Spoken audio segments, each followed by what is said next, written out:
Какво ще кажете за една разходка? Къде? В света на истинските неща. Ще ви отведем само на час път южно от София, на няколко километра от град Кюстендил.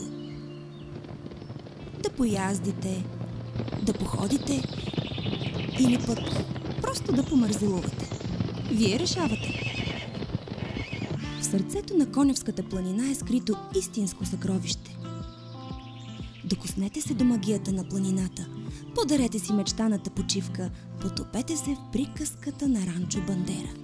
Тук ще ви научим да яздите, ще ви приготвим ароматна чаша от български елексир на дълголетието, прочутият мурсалски чай.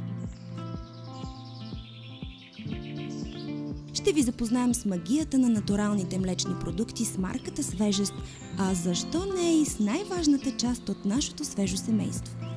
Отглеждаме ги с много любов и внимание, а те ни се отблагодаряват с най-вкусното и чисто мляко, от което приготвяме всякакви чудни продукти. Но елате и ги опитайте!